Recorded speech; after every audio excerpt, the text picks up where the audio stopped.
Il n'y a pas l'ombre d'un doute que par toutes sortes de ruses subtiles, le diable cherche à faire entrer la défaite dans la vie des croyants. Beaucoup tombent lorsqu'ils sont l'objet d'une grande tentation. Ils sont alors condamnés et abandonnés par d'autres croyants. Certains les détestent même et, à l'instar des incroyants, les méprisent. Pourtant, si seulement nous acceptions de nous souvenir combien le Seigneur a attendu patiemment que nous nous repentions de nos rechutes, comment il a répondu à notre besoin alors que nous avions perdu notre premier amour, comme il nous a merveilleusement aidés pour retourner vers lui, et quel tendre accueil il nous a réservé. Alors, nous ne pouvons faire autrement que d'essayer de leur venir en aide. Nous prierons pour eux avec des larmes et ferions tout ce qui est en notre pouvoir pour obtenir leur rétablissement. Dans notre expérience, nous avons vu à maintes reprises des personnes tomber dans le péché revenir et être rétablies dans leurs premières conditions, après que nous eûmes prié dans les larmes pour elles et avec elles. Par ailleurs, si nous les jugeons et les condamnons, leur cœur s'endurcira de plus en plus. Rappelons-nous combien grande est notre responsabilité envers nos frères et sœurs retombés dans le péché.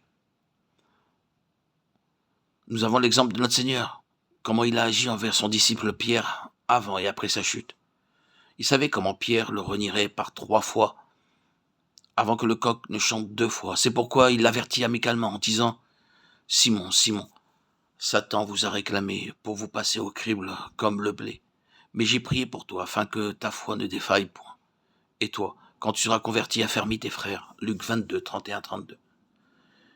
Pierre fut rétabli à cause de la prière du Seigneur Jésus-Christ. Malgré son reniement, celui-ci voulait encore lui faire confiance et s'attendre à ce qu'il prie pour ses frères, plus faibles, qui pourraient également tomber dans le péché. Le Seigneur répéta ces paroles dans son dernier message à Pierre, Jean 21, 15-17.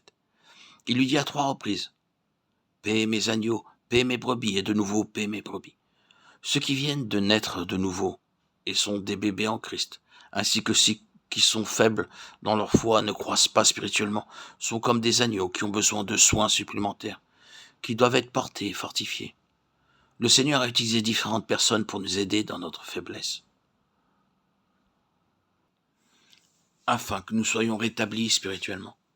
C'est pourquoi, si nous trouvons que d'autres croyants sont faibles et vivent dans la défaite, nous aussi devons les aider par nos prières, notre compagnie et nos effusions de larmes.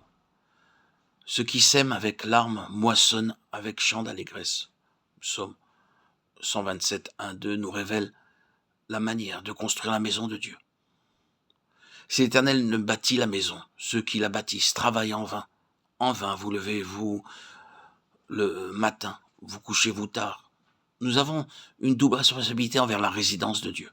L'une en tant qu'ouvrier avec le Seigneur, l'autre en tant que pierre vivante, son matériau de construction, dans la mesure où c'est lui qui nous édifie. La première responsabilité est de nature active, puisque nous sommes ouvriers avec Dieu. Nous devons prendre garde à la manière dont nous bâtissons sa maison. Nous ne pouvons pas la construire avec notre zèle ou notre sagesse humaine. Et l'Écriture nous met en garde à ce sujet. En vain, vous levez-vous matin, vous couchez-vous tard. Nous devons construire la maison de Dieu seulement selon son plan, sur la véritable fondation et sous la direction du Seigneur Jésus-Christ. Il faut que nous apprenions à trouver la part que nous devons prendre à ce travail. Ce qui importe pour Dieu, ce n'est pas le nombre de nos handicaps, la mesure dans laquelle nous sommes désavantagés, ou la rareté de nos talents, mais que nous soyons disposés à assumer notre part, et ceci sous la direction du Seigneur Jésus-Christ, même pour de petites choses. Lorsque nous travaillons dans un bureau, dans une usine, si nous désirons sortir pour quelques minutes, nous demandons la permission au préposé. La même règle s'applique pour nous tous. Apprenez à demander l'avis et la permission de ceux avec qui vous travaillez. Apprenez aussi à aller vers le Seigneur pour chaque chose.